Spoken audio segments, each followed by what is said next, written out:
Hey everyone, thanks for checking out another edition here of Octagon Outlook here on the Line Movement channel. I am James Lynch. Thanks so much for joining me. And before I get started, I want to give a quick shout out to Nick Kiprios and Doug McLean for giving me a nice tease last week to the show. Really enjoy their show, which happens 5 days a week here on Line Movement. They had a really great interview last week with Jeremy Roenick. You guys don't want to miss. I know I got some hockey fans in there that are also MMA fans, so I wanted to give them a quick plug off the top. But we have so much to talk about today. We're going to start first with UFC 252, the main event. We had Stipe Miocic, Daniel Cormier, the trilogy fight for all the marbles. I talked about this last week. I said this is going to determine the best heavyweight of all time. And guess what, everyone? Stipe Miocic is the best heavyweight of all time. He goes out there and gets a unanimous decision victory over Daniel Cormier. And there's a lot to unpack from this fight. Now, first things first, I heard a lot of people just on social media and even people commenting and stuff saying this wasn't a close fight. I disagree. I mean, Stipe Miocic clearly won the fight. I'd have no issue with you saying you won 4 rounds to 1, or, personally, I had it 3-2. I gave Cormier, I think it was the first and the 4th round, but some of those rounds were close. They weren't decisive, in my opinion. And even in that second round, I mean, that's a round where I thought Cormier was winning the majority of it, but Miocic ended up getting, sort of that flurry at the end where he really hurt Cormier, almost finished him in that one. So it's tough to judge that round. Do we look at the body of work that Cormier did for the majority of the round, or are we looking at what Stipe did at the end there? It's really tough to judge that one, but a really great matchup, bell to bell. Cormier using his wrestling early on, but as the fight went on, trying to rely on that striking and that power that he had. And I thought he put on a good performance despite coming up with the loss. Now, we got to talk about the eye poke. Obviously, that occurred in the fight. There was eye pokes on both ends. I mean, Cormier poked Miocic in the eye, and then Miocic with a really bad eye poke later on in the fight. And you could see Cormier's eye. He couldn't see out of it. I mean, it was pretty jacked up, pretty bad. The referee, asking Daniel Cormier, can you continue? He's like, I can't really see. And then they still just kept with the fight going. So that was a bit interesting. Do I think the eye poke had an impact on the fight? Yes, I do. But at the same time, eye pokes are something that happens all the time, and it's just one of those things you got to persevere through. I mean, it reminds me of George St. Pierre and BJ Penn.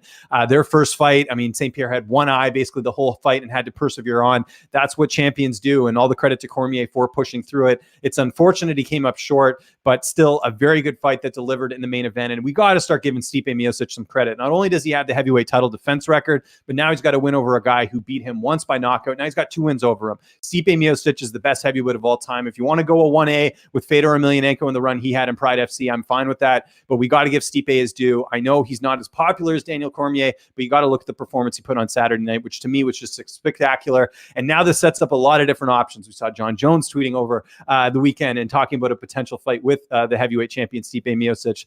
But obviously, I think we got to see that rematch between Francis Ngannou and Stipe Miocic. Ngannou was watching the fight in his native Cameroon over the weekend and, took in the performance. And I think that's a fight we really want to see because Ngannou, had some trouble after that Miocic fight. He had that loss to Derek Lewis, and then he's been able to turn things around, really just dismantling his last couple opponents. So that's got to be the fight you make next. I see a lot of people saying, let's do the Jones fight next. Let's skip it. I don't know if they're going to come to the terms they want. I mean, if Jones is going up to heavyweight, he's going to get a big payday. And this is such a mega fight. I don't know if this is the fight you would want to do during the quarantine, assuming that, things somewhat get back to normal next year. I think you do Francis and Stipe this year first, and then you move on and you do that Jones fight later on. But I think for now, they've got to focus on Stipe defending that title against Francis because he's done more than enough. I mean, Francis has 2 knockout wins over Curtis Blades. He deserves the next shot. He deserves to get this opportunity here. So I'm really curious to see that. And I do see they released some of the odds on that. Just looking around, it looks like Francis is a favorite here, which is interesting because Miocic should get his due at this point with the win over Daniel Cormier. And what is next for Cormier? He says he's retiring.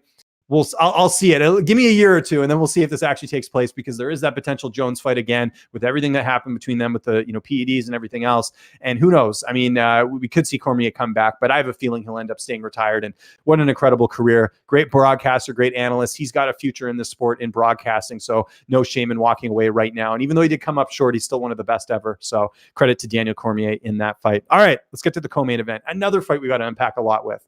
Marlon Chito Vera with the upset over Sean O'Malley. Now, obviously, Sean O'Malley hurt his leg in the fight. We know that. But this idea that Chito Vera got lucky is just absurd to me. I will go on a rant on this after I recap the rest of the card, but you got to give Chito Vera his credit here. Sean O'Malley looked good in the early going. And I talked about this last week on the show that you cannot count out Chito Vera. I saw a lot of people saying O'Malley's going to go out there and absolutely starch Chito Vera in the first round. Have you watched Chito Vera fight? This is a guy who does not get finished in his career. And that veteran experience showed in this fight because he was able to take advantage of a situation in O'Malley being hurt, which, by the way, was caused by Chito Vera. I'll talk about that a bit later. But just the fact that he went out there and got the TKO finish, I think just shows how good Chito Vera is. And isn't it a bit of justice for Chito Vera having that fight against Song Yadong, which I thought, I said this last week, I thought he won that fight. He should be on a nice winning streak and he should be ranked. This was kind of a bit of retribution for that, and seeing him, in the co-main event spot and just showing how talented of a fighter he is, getting a win there. Now, what's next for Sean O'Malley? I know there's some news coming out today saying that there was nothing broken, some ligaments pulled. I'm not a doctor. I'm not going to pretend to know when Sean O'Malley is going to be coming back to the octagon. But the idea of him coming back and fighting someone top notch, I think, is just out of the field at this point. I think you got to build him back up again, give him an easier opponent, give him the type of opponents he was facing early in his UFC career, and get that confidence back, because this was just a weird loss and a fight that there was a lot of eyeballs on it. He was the co-main event of a UFC pay-per-view. I mean, that's a huge deal. So I think O'Malley will get sort of built back up again. And for Vera, big win for him. Jimmy Rivera. There's a lot of fun matchups for him in that top 15 at bantamweight. So I think whatever is next for Chito Vera, it's certainly going to be a big opportunity here, because this was a big win on a big card. How about Jairzinho Rozenstruik in the heavyweight division, getting the knockout win over Junior Dos Santos? And you know what? I thought JDS looked quite good early on in that fight as far as what he was able to do and, use his boxing and look pretty mobile out there. But like I mentioned to you guys last week, Rozenstruik, all it takes is one shot. And this ended up coming in the second round in their fight. Sorry, it was the second round is when Rozenstruik went out there, clipped JDS. And as soon as you saw him sort of fall over, Rozenstruik took advantage and got the TKO finish. A lot of people called him overrated heading into this fight.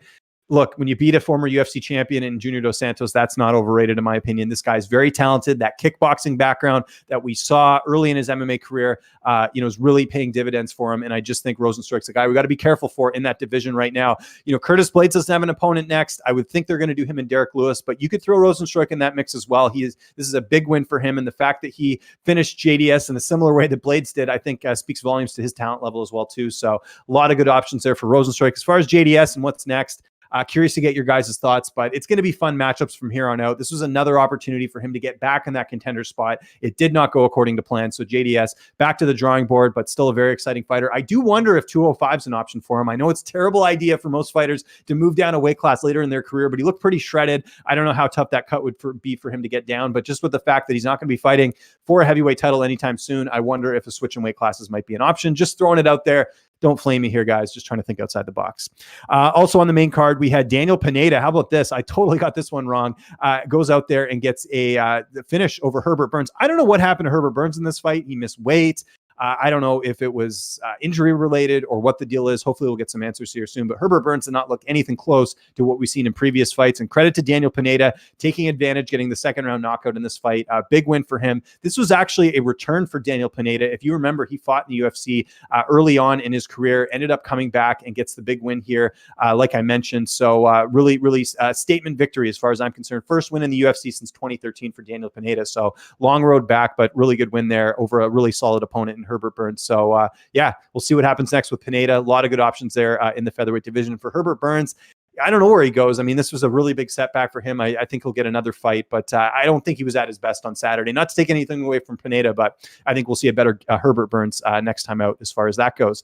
But obviously opening up the main card, Merab Dvalishvili, the machine, they call him that for a reason. This was a high-paced fight with Merab, basically just taking Dotson out of his element, just getting him against the cage, taking him down, and just really out-grappling him. And I'm telling you guys this right now, and I think we sort of saw it on Saturday.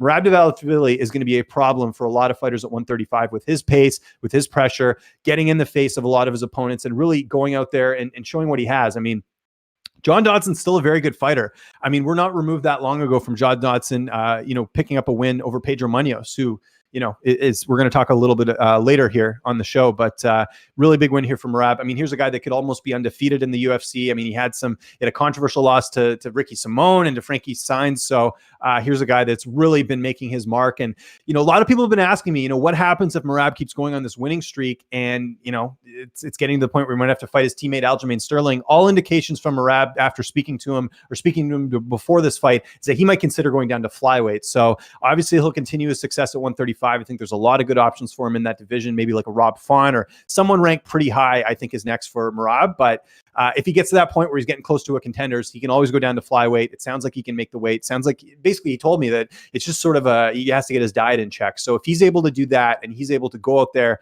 and make some noise at flyweight, that could be very interesting for him as well. So keep tabs on that. He's not at that point yet, but the way he's getting these wins, it's going to be a matter of time as far as that goes. All right, let's get through the prelims. We're not going to go through every fight, but I'll just sort of zoom through them here. Vince Pichel looked great against Jim Miller. Definitely got that one wrong on the preview show. I thought Miller would be able to, with the activity and experience, I thought he'd look a little bit better. But Pichel, all the credit to him. Another guy that, was able to overcome some adversity early on in the fight and really put it on Jim Miller. Those last 2 rounds especially, I think he was nearly close to getting a finish. So really big win for Vince Pichel. How about Jana Roba getting the submission win over Felice Herrig? Another big win for her over a much more experienced opponent. I talked about the odds being off. Looks like I was wrong on that as well because obviously she looked like a big favorite in this one. The layoff for Herrig obviously played a role too. And the ground game was just much better for Jana Roba, who went out there and got a quick win in that fight. Danny Chavez, a newcomer, getting the win over TJ Brown. Chavez looked great, really looked polished. TJ Brown, I don't know what's happened to him. Great win on Contender Series, hasn't been able to put it together in the UFC. I think he'll get another fight here just because he's pretty exciting. But Chavez, to his credit, a guy who really grinded on the regional scene, now is 11-3 in the featherweight division. So really big win for the MMA Masters product. We had Souza getting the win over Ashley Yoder. Personally, I thought the judges got this one wrong. I thought Ashley Yoder won this fight. Judges can't always get them right, but I don't know what's next for Ashley Yoder. Hopefully they don't cut her here. She's 7-6 now, so this is a big loss for her on her career, but I would think the UFC is going to keep her around just watching that fight because I thought Yoder did more than enough to get the win there. Chris Dawkins, the brother of Kyle Dawkins, like I mentioned, getting the win in the first round over Parker Porter. Tough fight to really say where both these guys go from here. But, obviously Dawkins, an exciting prospect coming up. Not really young, but a guy that they can build on in that division. So really impressive victory there. And then opening up the card, I mean, this is the type of matchup you want. If you have 2 newcomers coming into the UFC, take notes from Kia Kamaka and Tony Kelly, because this was an incredible performance from both guys. And obviously the UFC took notice, giving them the performance bonus, but just nonstop action for the 3 rounds. These 2 guys are going to be fan favorites for a while, especially Kamaka ended up getting that win there. Just an outstanding performance. He is now, I think, 8-2 in his career. Both these guys, I think no matter where they go from here, good matchups ahead for both guys. Really, really, really solid performance from both of these guys. And just excited to see what's next because when you put on a performance like this, you're going to have fans for life. It reminds me of when Lando Venata took that short notice fight against Tony Ferguson. Even though he lost the fight, fans were like, I can't wait to see his next fight. And that's what you can expect from these guys going forward. So really huge win for both of these fighters. All right.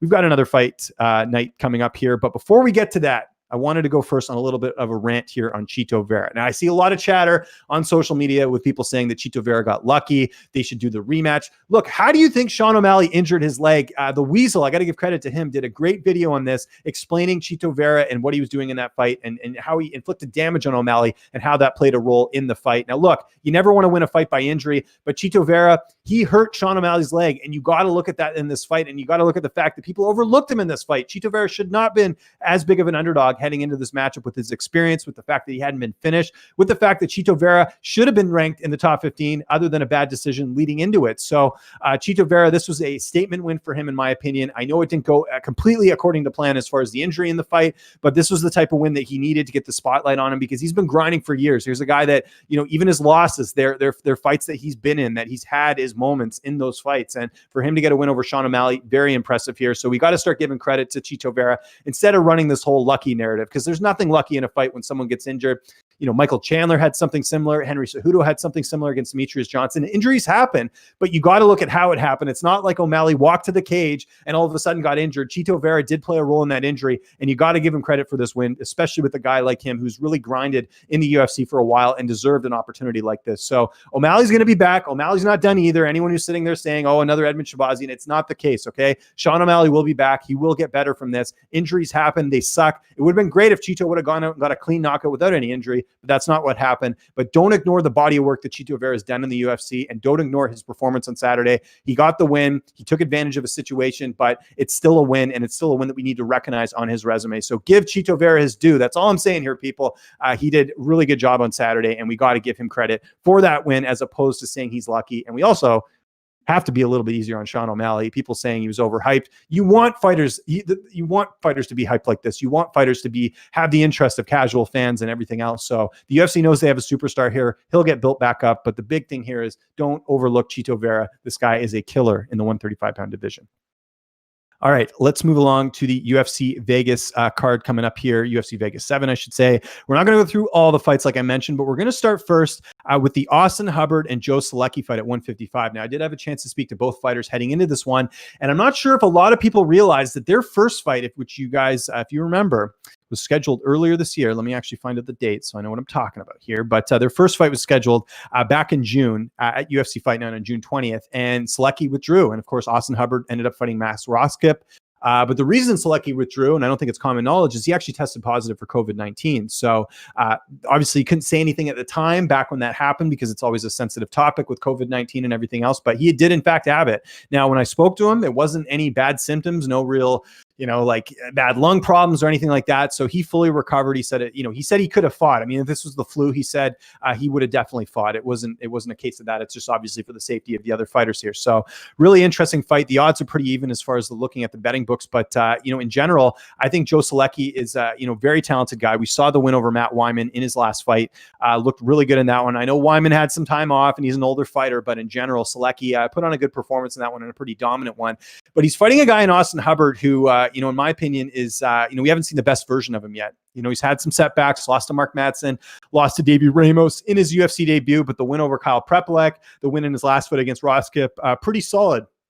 And I think, Hubbard, like I said, we haven't seen the best version of him yet. He's a little bit older than Joe Solecki heading into this fight, but he comes from just an amazing camp at Elevation Fight Team, getting to train with guys like Justin Gaethje and Neil Magny, who is now going to be fighting Robbie Lawler. So the training camp, as far as when I spoke to him, went really well. I think overall, he's got a little bit more experience in terms of the opponents he's fought. Like, let's not forget either on the regional scene, Austin Hubbard fought for the LFA title against a guy in Achilles Mata, who's very, very, very talented. So, and that was a comeback win for him. So I think Hubbard, a little bit more battle tested. I do see a lot of people overlooking him in this fight and picking Solecki. I'm going the other way. I'm picking Austin Hubbard here. I think this is going to be the fight that's going to show that he's really putting it together in his career. And I think he's just coming into the prime of it right now. So I'm going to pick Austin Hubbard here with a bit of an upset to get a decision here. Now, Austin Hubbard, I know I'd like that finish. He's been hunting for it. He hasn't had one since he's been on the regional scene. Well, I guess technically he got one in his last fight, but you know what I mean? Like a clean finish, not one where the opponent cannot continue. So I'm going to take Austin Hubbard with the upset here in what should be contesting for fight of the night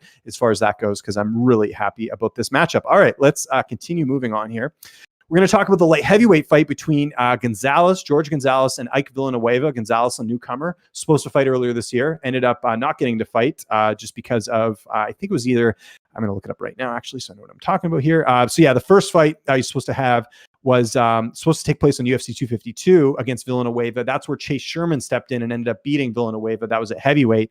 But even before that, he was supposed to fight in July, and that his opponent ended up having a bad weight cut. So Gonzalez, long-awaited debut, going to be making his promotional debut against a guy in Ike Villanueva who lost his UFC debut to Chase Sherman. Now, let's keep in mind that fight was at heavyweight. Villanueva is more of a light heavyweight, so going to be fighting at his natural weight class in this fight. The other thing that Villanueva did, and I spoke to him last week, I should say, he's switched training camp. So he's not in Texas right now. He went out to Las Vegas to train at Extreme Couture, which I just think is an amazing move for him.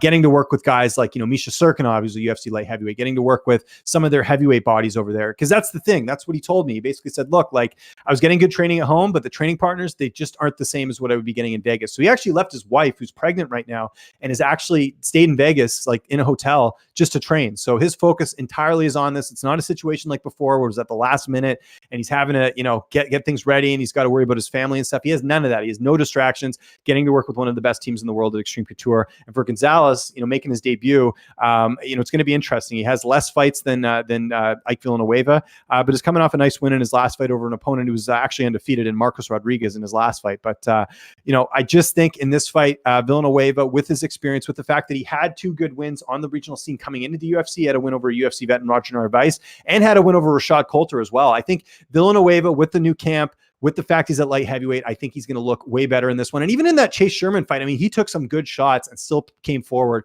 I think he's going to have a really good performance here. Give me Ike Villanueva by second round knockout in this fight. I think he gets it done and gets his first UFC victory and really puts it on Gonzalez in this fight and really shows that he belongs at 205 and performs to his best in this one. So that is that's my pick there for that fight.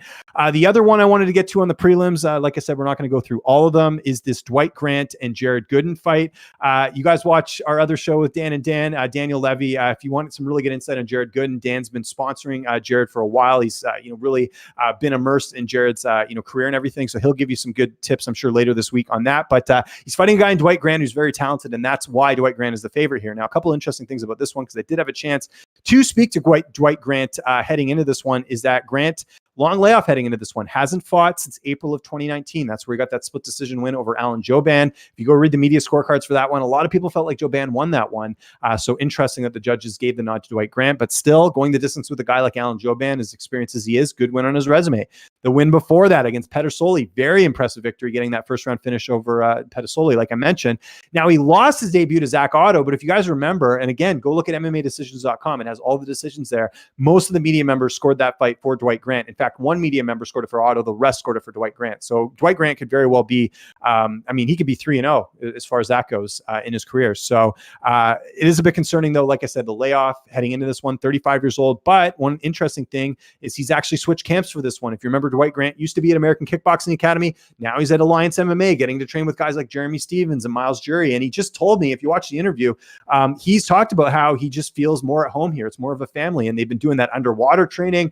They've been doing all types of different stuff. So I think it's a better fit for Dwight Grant. And if he was good before getting to train with, some of the guys over at AKA, just imagine how good he's going to be now training at Alliance, which I think is a much better fit for him. So I'm going to take Dwight Grant in this fight. Jared Gooden, some good wins on the regional scene, but it seems like when he gets that step up, like when he fought Mike Graves or when he fought Bruno Oliveira, who we'll see in a few weeks on Contender Series, it seems like he, tends to falter here. And he has been knocked out before, and that's Dwight Grant's specialty. He's got some heavy hands in this one. I could see Dwight Grant getting his timing down in the second round after a feeling out process in the first and going out there and getting a finish over Jared Gooden. So we'll see. Like I said, go watch Dan and Dan Joe on Thursday or Wednesday for this one. Obviously, they do a really good job on that show when it comes to breaking down fights. And Dan will give you some. Dan Levy will give you some good insight on Jared Gooden. But I really feel like Dwight Grant, this is his fight to lose. I just think he's the better fighter on paper, and I think he's going to show that on Saturday night. Let's move along to the main card. And opening up the main card, we got a really fun fight in the welterweight division between Daniel Rodriguez and Takashi Sato. Rodriguez, the favorite heading into this one, and as he should be. Really nice win in his last fight over Gabe Green. And then before that, he got the win over Tim Means. So really good year so far for Daniel Rodriguez, who trains out in California with Eddie Bravo, and just getting a lot of really good looks, and just hasn't lost in a while. I mean, here's a guy who's heading into this one on a 8-fight win streak. So a lot of momentum here for Rodriguez into this one. And a big welterweight. He's 6'1" with a 74-inch reach, whereas Sato, a little bit shorter, 6 feet tall, and has a 73-inch reach. So Rodriguez, height and reach advantage, a little bit older than his opponent. He's 33 years old. Sato's only 30, but I've just been a little bit more impressed. Now, Sato had a good win in his last fight. I'll give him that. You guys remember what happened there? Jason Witt, last-minute opponent, came in. They need to get his medicals clear for COVID. They were supposed to fight on the prelims. They had to push that fight to the main card just to make sure he got his medicals done on time. So, and Sato took advantage, finishing Jason Witt in 48 seconds. So huge win for him there.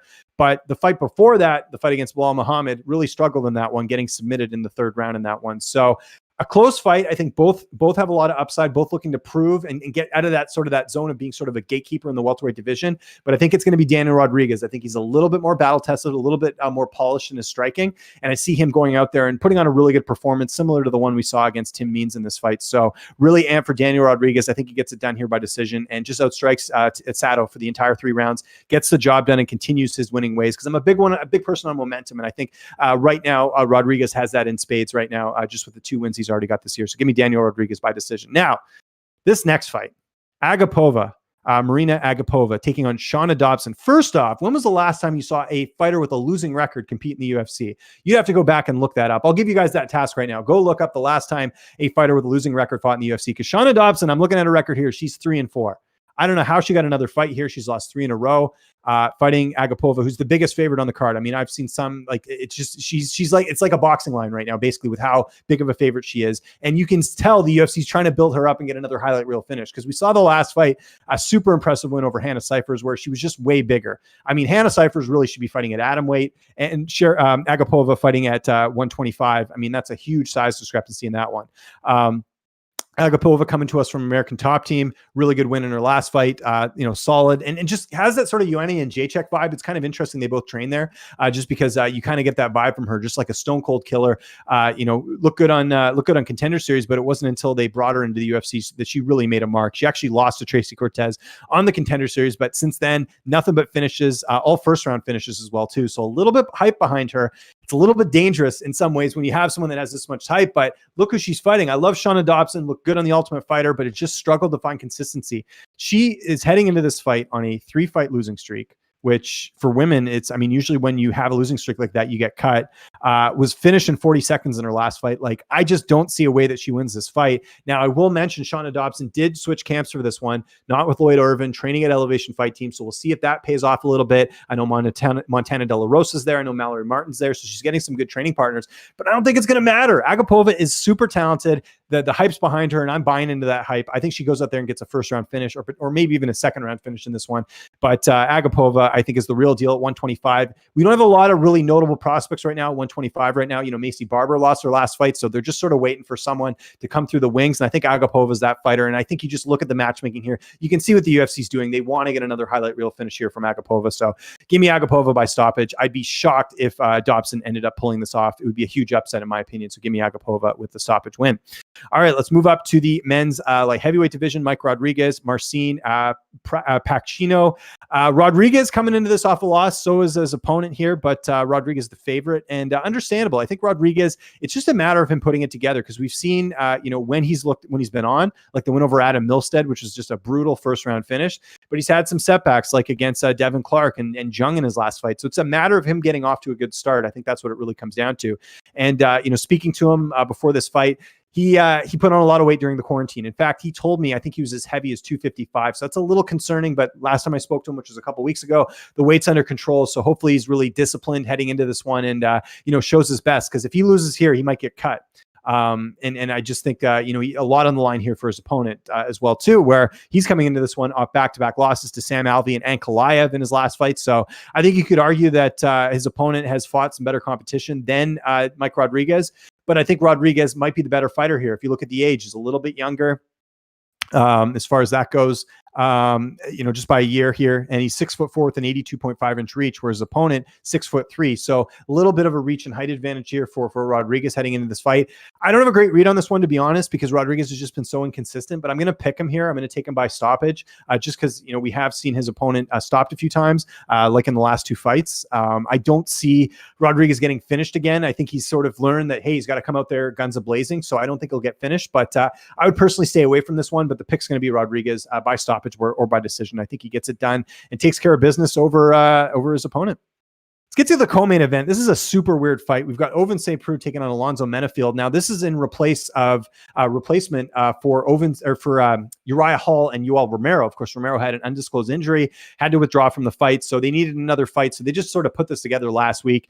OSP coming back down from heavyweight to fight Alonzo Menafield at light heavyweight, but OSP's been more of a light heavyweight in his career, so not a huge adjustment for him there. But I thought OSP looked pretty bad in his last fight against Rothwell. I know it was a weight class up, but you figured he'd looked in better shape without having to cut the extra weight, but it was kind of the opposite, just a really lackluster performance. And for Menafield, also not a great performance. He did not have any answers for Devin Clark. He was the favorite in that fight, did not look like it that night, got totally outclassed by Devin Clark, and suffered his first career loss. So one thing I am curious to see is, did Menafield's training camp improve a little bit? When I spoke to him before the fight against Devin Clark, he said he wasn't getting in a lot of training, having to do a lot of training at home. I know Fortis has been sort of on lockdown like everyone else with the COVID-19 stuff. So hopefully he got a better training camp this time around. So that is a bit of a concern. And he's fighting a guy in OSP who has way more fights. I mean, read the record here. OSP 24-14 record. Alonzo Menafield only has 10 fights. It's a huge gap in experience. But on the flip side, OSP 37 years old. He's been stopped a bunch of times. We know Menafield can finish his opponents. Of course, OSP has been knocked out by, I thought he got knocked out by Dominic Reyes. Reyes. That fight was at the last minute, but they should have counted that as a knockout. Jimmy Manoa knocked him out. He's had some setbacks here. The problem with OSP, despite the experience edge, is he's just so inconsistent. I mean, one fight he'll go out there and get a quick submission win, and then another fight he'll go out there and get absolutely dismantled by a guy he shouldn't be getting dismantled by. So I really can't trust OSP here as far as the fight goes. And despite the inexperience, I think Menafield, a little bit younger, a little bit more on the upside as far as what he can do. He's only 32 years old. I think he'll bounce back here and look a little bit better. I'm going to pick Menafield by knockout in the second round to get it done over the more experienced OSP in this fight. I just think if you look at the two right now, where they're going, I think OSP's heading in this direction, and I think Menafield's on the upswing. I think he learned from his last loss, made some adjustments, is going to look a lot better in this fight. So give me Alonzo Menafield by knockout in the second round to get the job done over the much more experienced Ovince St. Preux. All right, let's get to the main event. I love this fight. Frankie Edgar, bantamweight debut, taking on Pedro Munhoz. Dangerous guy. Edgar could have fought a lot of other bantamweights in this division, a lot of bigger names that maybe aren't as skilled as a Pedro Munhoz, but credit to him going into the Lions Den and taking a guy in Pedro Munhoz who has some really good wins in the division right now. Munhoz is the favorite, understandable, been more active in the division, and even though he's coming off a loss, he hasn't been stopped in his last couple fights like Frankie Edgar has. So Edgar has not fought since he took that short notice fight against the Korean Zombie in December. He was finished in that one. And then 2 fights before that, he was finished by Brian Ortega. So are we at that point where Frankie Edgar is going to start to get finished in a lot of his fights? It's tough to say. Max Holloway couldn't finish him 2 fights ago. So that's something to keep in mind, that, Edgar might still have the durability, but you just look at the damage he's taken. It is concerning. Like even in his wins, like when he fought Gray Maynard, those 2 times, or the 3 times, I should say. I mean, especially those last 2 fights, took a lot of damage in that fight. And that was years ago. I just wonder if it's a case of, Munhoz catching a guy in Frankie Edgar that's past his prime at this point. I think it's fair to say that, Edgar, the old Edgar, I don't know if he would get finished in the first round against a Korean Zombie a couple of years ago. I think the wear and tear is starting to take a toll now. On the side of Munhoz, he is coming off a loss himself, a loss where he took a lot of damage against Aljamain Sterling. But look who Aljamain Sterling is right now. I mean, he's a guy that's, the number one contender, in my opinion, to Petr Yan's bantamweight title. That's not a bad loss to have on the resume. And it wasn't like it was a complete blowout. Munhoz had his moments in that fight. I just thought that Sterling was a little bit further ahead as far as that fight went. And he does have a knockout win over Cody Garbrandt as well. So Munhoz, very dangerous guy, not a big name in that division, like I mentioned. So really risky fight here for Frankie Edgar. This fight was supposed to take place in a 3-round bout earlier this year, but Munhoz testing positive for COVID-19. Now, if you watched our interview here on Line Movement with Munhoz, he says he's ready to go. He's ready to, take on the 5-round fight. And even though Edgar has more championship experience, I would almost argue that Munhoz might have an advantage if the fight goes a little bit later, just because he's fought more at bantamweight. It's not going to be that big of a cut for him because he's used to making the weight. I don't think Edgar has a huge cut going into this one, but it is something to keep in mind heading into this fight, that it is his first fight at bantamweight. So who am I picking in this one? I'm going Pedro Munhoz. I have to go with the guy that's shown more in the division. It's not like Edgar's fighting some hot prospect. Munhoz is established in the bantamweight division. He has some good wins, and even his losses. I mean, even the loss to John Dodson, it was a split decision. I mean, we could be talking about a guy who's on a really nice winning streak heading into this one. In fact, both of his, other than the Sterling loss, the other 2 losses he's had were split decision losses. So Munhoz really could be, ranked even higher if some of those go his way. So I like Munhoz in this fight. I think he gets it done. I have a feeling, and this is just a hunch, I think this is going to show that Frankie Edgar's not at the level we were used to seeing him in. I think Munhoz either wins a clear-cut decision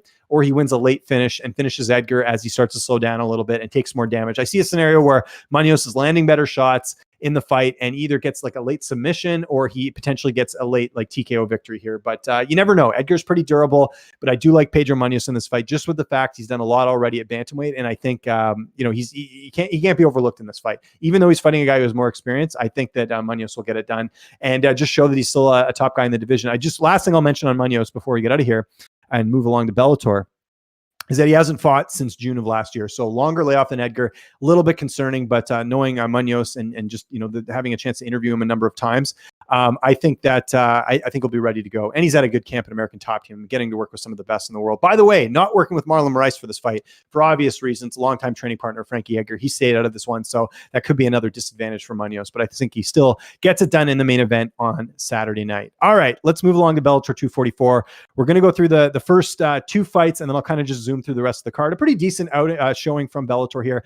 Really interesting fight in the main event. We'll start here first with the light heavyweight title fight. Ryan Bader finally defending defending his light heavyweight title. Of course, it's been a couple of years because he was in that heavyweight tournament. He ended up winning the title there. But a tough opponent here in Vadim Nemkov. So Bader, the betting favorite, but fought a lot better competition. But fighting a guy in Nemkov who's looked good. I mean, here's a guy that has beat 2 former Bellator champions in his first couple fights. Actually, 3 Bellator champions, Carvalho, Davis, and McGeary. Those are good wins. Also has a win over Felipe Lins, who's in the UFC now. That's a good win as well. So this guy, 25 years old, looks like the future, 12-2 record, a solid prospect. But can he get by a guy in Ryan Bader, who I think's got better since he's left the UFC? He's won a title over Fedor Emelianenko, has the title already at light heavyweight, has a win over Matt Mitrione, has a finish over Fedor, like I mentioned. That last fight against Czech Congo, I think he was still going to win that one as well. So Bader looking really impressive. Hasn't fought, though, since last September. So a bit of a layoff coming into this one. Nemkov's last fight was in October, so fought a little bit sooner as far as that goes. But nonetheless, I think it's going to be interesting. Let's look at the height and reach. Bader, 6'2" at the 73-inch reach. Nemkov is 6 feet tall, doesn't have his reach listed, but I would imagine Bader's going to be a little bit bigger when these two square off here. But Bader's 37. Has the age caught up to him? It hasn't looked like it so far, but this is the first time Bader's fought sort of a unknown guy, an up-and-coming prospect like Nemkov. And in a while, I'm trying to even just look at Bader's record here. The last sort of prospect he fought, I mean, God, you got to go all the way back to like maybe Anthony Johnson, but I don't even think he was really a prospect back then. He had a bunch of fights under his belt. It's been a while. Clearly, Bader's fought the better competition, but Nemkov, could he be catching him at a good time? I got to go with the guy who's got more experience than Ryan Bader. I mean, if he looks anything like he's looked in his last couple of fights, I think he's going to be well prepared for this one. And he can always rely on the wrestling, right? His wrestling is very superior as far as that goes into a matchup like this. So I'm going to give the edge to Bader. But look, as far as like, if you guys are looking to bet this fight or whatever, I would stay away because Nemkov's dangerous. I mean, this could be the fight. I mean, we've seen this before in Bellator where you have a hot prospect coming up and fighting an established guy and pulling off the upset. It could happen here with Nemkov. So personally, I'm just going to sit back and enjoy this one, but gun to my head, I got to pick Ryan Bader here just with the experience. I think he's done a lot more so far in his career than Nemkov has, and I got to give him the edge there. So I'm going to go Ryan Bader in the main event. Does he finish Nemkov? Nemkov has been finished before. He actually lost to Yuri Prokashka in Ryzen, but that was like a retirement. I think it was like a doctor stoppage actually, as far as that goes. So it could happen here, but I think more likely than not, I think Bader gets a decision like he did over Matt Mitrione, similar type of situation. Just goes out there and is just a step ahead. So give me Ryan Bader with the pick. Let's move along to the co-main event. Former Bellator Women's Featherweight Champion Julia Budd taking on Jessie Mealy. What I love about this fight is that it's actually like a true featherweight fight. Mealy has been fighting on the regional scene for quite some time. I interviewed her way back in like 2015 when she fought for CES.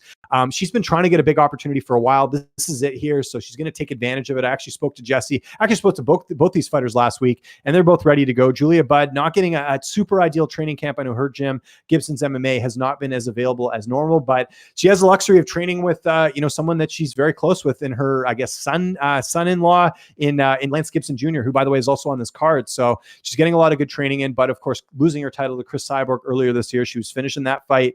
But I mean, Julia Budd's fought the who's who. I think it's pretty obvious who I'm going to be picking in this one. I'm going with Julia Budd. I mean, here's someone who's fought, Amanda Nunes, Chris Cyborg, Ronda Rousey. She's fought the who's who, Duran to me, as far as that goes. So Julia Budd's fought way better competition, been a lot more established. She is getting up there. I know it's not polite to talk about a woman's age, but we got to point out that Julia Budd is 37 in this fight. Mealy a little bit younger. I think she's coming in 30, 35. Okay, so they're both pretty up there, but you look at the experience, Julia Budd's fought way better competition, and I think she knows what's at stake here. If she loses this fight, where the heck does she go in her career? Because I think if she gets a win here, especially a stoppage, she's right back in the driver's seat, especially with the fact that we're hearing that it seems like Arlene Blenko is going to be next for Cyborg, someone that Budd already has a win over. So a lot at stake here for Julia Budd in this fight. But I think her striking is just on another level. I think she goes out there, gets it done against Jessie Mealy, and I think she potentially gets a finish in this one. The question is, can Mealy survive the full 3 rounds? We'll see, but I think more likely than not, Budd gets the finish here. I'm going to go 3rd round finish. I think Mealy's been pretty durable and pretty battle tested herself on the regional scene, but I do see Julia Budd going out there and taking care of business and getting the job done in this one, just with the fact that she's just a lot more experienced, and that striking is just dangerous. I mean, you even look in the Cyborg fight, which I don't think Budd had a good performance. I think she was still, I think if she was at the top of her game, that Cyborg fight's a lot closer. So give me Julia Budd by knockout in the fight to get the job done. Going to go through another couple fights on this one just to sort of round out the card. We've got Moldavsky taking on Roy Nelson. Another kind of setup fight by the looks of it. Not setup, but you can see Bellator is trying to test out their Russian prospects. Roy Nelson has not been good even since he's been in Bellator. I think age is catching up to him, and fighting a prospect in Madavsky here. I just see Madavsky, despite the inexperience in this one, I think he gets it done too fast, too quick for Roy Nelson. I think he gets a knockout there. How about John Salter fighting Andrew Capel? Capel's pretty talented guy, got a win over King Mo recently. John Salter, though, one of the best in the division. I think Salter gets this done. Salter, to me, is like, he's a title contender in this weight class. I'd love to see him and Gegard Mousasi go toe-to-toe, but I'm going to take Salter by decision in that one, just too experienced. How about Eric Perez and Josh Hill? Josh Hill, a guy from my country, Canada, finally getting a big opportunity here. Perez losing that upset fight to Toby Misek in his last one. He's got to get a win here, but he's fighting a guy in Josh Hill who's very dangerous. I'm going with the Canadian here. I think Josh Hill gets the decision and, hands Perez another loss here. Adam Piccolotti, Sydney Outlaw, super close fight. I think Outlaw's got more power. I think Outlaw takes that one over Piccolotti. And then it looks like Lance Gibson Jr. is going to be fighting Shane Crutchin here on the undercard, but I'm hearing some rumblings that Crutchin might be out of this fight. But either way, I like the upside of Lance Gibson. He's as good as it gets. His main training partner is Julia Budd. I mean, it doesn't get much better than that as far as training partners. Well, one of the best women's fighters of all time in Julia Budd. I think Gibson Jr. probably gets a finish in this one. If this fight does go through, I'd like to take Lance Gibson in that fight to get the job done as far as that goes as well. So, I didn't get to mention it earlier here. I will go on this now because I was supposed to say this after the UFC preview, but I wanted to talk about Frankie Edgar on Saturday because I don't think people realize what's at stake for him here. Because if Frankie Edgar loses this fight, where does he go from here? Because obviously if he loses, he can't move ahead in the bantamweight division. I think the idea would be for the UFC to see him fight for a title. They don't have a lot of veterans. It's a lot of newcomers chomping at the bit at 135 as far as that goes. So Frankie Edgar, huge opportunity here, but he's fighting a dangerous guy in Pedro Munhoz. Like I said, I think Munhoz wins that fight, but if Edgar's able to get past, don't be surprised if he either gets a title shot or is getting close to a title shot with the win there, just because of what's at stake here, being in the main event and being at bantamweight now. But we got to talk about what happens if Frankie Edgar loses. Where does he go from here? Is it going to be fun fights from here on out? Because if he loses this, bantamweight's too much of a logjam right now for him to make a run losing after Saturday night. And if he can't beat a Pedro Munhoz, who I think's not a gatekeeper, I think he's definitely a contender. But if he can't beat a guy in Pedro Munhoz, I don't know where Frankie Edgar goes from here because he can't go back to featherweight. That division's clogged up. I don't think he could hang with anyone at 155 anymore, just with how big those guys are. So this is a huge fight for Frankie Edgar, and one that I don't think people are giving enough attention to because of what's at stake here. Now, Edgar, we talked about the age here. He's getting up there. This is a huge opportunity for him here, but one that I think is going to determine where Frankie Edgar goes here in his career, because it's not like he can just lose a fight and then, win a couple and get back in there. I think he really needs to win this fight. And if he doesn't, it's going to be a huge setback for him. And I don't know where he goes from here. So the sort of what I'm trying to say here is this could be it for Frankie Edgar as a contender in this fight on Saturday. If he does not win this fight, I don't know where he goes from here. And I don't see a scenario where, like I said, he goes out there and wins another fight and potentially gets back in the driver's seat. I don't see that happening here. I think Frankie Edgar has to win this fight on Saturday. And if he doesn't, unfortunately, the days of Frankie Edgar being a contender are over. So I don't know what you guys think in the chat below. Let me know what you think. I'll get to those questions right now as I'm pulling up the live stream here for Line Movement as we're continuing on. We got a few minutes left here on the show. I know we've gone a little bit over time, but we'll stick around and answer a couple questions as we're going along here. I'm just going to pull up the live stream here. Let's see what we got. Let's check it out. As far as live stream goes, as far as the show is continuing here, I'm just pulling it up here. Where are we? We are going to bring it up right now. Here we go. All right. Now I got it. Sorry for the delay there, guys. Just making sure we're all good. Making sure the sound doesn't play. Let's see what we got here. All right. We got a couple questions in the chat here. I think Stipe is retiring already. He cleaned up the division. Donnie, that's not the case. We talked to Stipe here before the fight. He is not retiring. He's going to continue fighting, and he looked good on Saturday. Why would he retire now? I get the idea. You retire on top, but there's some work to do for him. He's got big money fights potentially against Jones and Nagano. I say he continues there. I'd prefer Rosenstrike versus Lewis than Blades versus Lewis. Well, Dan, I got to ask you this then. What does Curtis Blades do? Who's he going to fight? He's not going to fight over him if he beats Sakai. They train together. I think you got to split up Lewis and Rosenstrike and pick one of those to fight Curtis Blades. But I think the Derek Lewis fight makes the most sense. He wanted the fight after the matchup. Curtis Blades wanted the matchup as well. So I think that's something you got to look at too. Let's continue on here with the questions. We'll answer a few more as we're sort of wrapping things up here. let's see what type of stuff we got here. Jimmy Rivera versus Chito Vera should be the next fight, coming to us from Denise. By the way, good to hear from you, Denise. Always a pleasure you joining these live streams. They were scheduled to fight before, and there's been some heat between for the few years. Yeah, sign me up. Like I said, anyone that's ranked fairly high, which I know Jimmy Rivera is after getting that big win over Cody Stamann, I think makes a lot of sense next for Chito Vera. So I think that makes total sense as far as that goes. And, I think it's a good fight off of Sean O'Malley, just because Rivera's been in the UFC for a while, fought guys like Uriah Faber, a pretty notable name in that division, and he's currently without an opponent. So book that fight. I think it makes a lot of sense as far as that goes. Denise also says Shana Dobson, one of the worst fighters in the UFC. I would tend to agree with that. I'm not sure why she got another shot here. Is it just to build up, her opponent here, or is it just because they needed someone? I don't know. I'm not sure, but I don't like the matchup there for Shana Dobson. Vanessa Mello should have been cut. I agree with you there. Yeah, she is fighting Sarah Morris. That is kind of interesting as far as that goes. Frankie Edgar is one of the best dudes on the roster. I hope he can pull it off. I think a lot of people feel that way. They want to see Edgar go on one more run just to see if he can do it. I mean, this guy's been the underdog so much in his career. To see him persevere and get a win here would be pretty damn cool. Donnie wants to see Edgar retire soon. We'll find out on Saturday. Look, if Edgar gets absolutely destroyed in this fight, that might be a conversation we need to have. But I have a feeling it'll be kind of close, but I do see Pedro edging it out. Like I said, when I broke down the fight, I think Pedro's a little bit more polished than Edgar, especially at bantamweight. I think he's going to look really good. And like I said, you can't ignore the fact that MUNHOZ was looking good in that Sterling fight, even though he ended up losing. I think he held his own, still stood toe-to-toe with one of the best bantamweights in the world in Aljamain Sterling. And, with Edgar, we've seen what happens when he gets that step up, like getting finished by Korean Zombie, not a good look. And even the Holloway fight, I don't think he was ever in the Holloway fight. So I think MUNHOZ right now performing at a higher level. That's why I'm picking him here in this fight. And we'll get one more question here. Do you believe Nelson could have been a middleweight? Roy Nelson? Maybe. I don't know. Maybe he's got to go on a different diet plan, but it's tough to say. Everyone's metabolism's different. I'm not a doctor, not going to pretend to be one, but I think Roy Nelson, clearly not the greatest build for the heavyweight division. All right, everyone, we're going to wrap things up here today. I want to thank all of you for joining me here on Octagon Outlook. Again, I want to give another shout out here to Nick Kyprios for the nice plug last week on the show. Got to thank him a bunch. Definitely go check out Real Kipper every noon here on Line Movement, noon Eastern time. I know there's some hockey fans out there, so you guys got to check that out as well too. As for me, you can find me here every week on the Line Movement channel, 1:15 p.m. Eastern time. Make sure you subscribe to this channel, guys. Like I mentioned, my best interviews are going to be appearing on here. I got another good interview this week. Don't want to mention the guests yet, but we're definitely going to be putting that up here in the next day or two. So keep your eyes out for that. All the best content's on here along with this show as well. And check out Dan and Dan's show coming up here every week. They do a really good technical breakdown of all the cards. They're going to be previewing UFC Vegas 7 coming up this week. So I'm more of a stats guy. That's what you got here today, but they're really technical. You can check that out as well too. Shout out to my producer Jordan, as always, for kicking it behind the scenes. And thank you so much for watching. We will see you back here a week from today, 1:15 p.m. Eastern time. Tell your friends. This channel is growing every day. And like I said, you can check out my interviews and the live streams here every week. Appreciate you watching. Enjoy the rest of your Monday, guys, and I will see you next week. Enjoy UFC Vegas 7 and Bellator this weekend. I'll see you.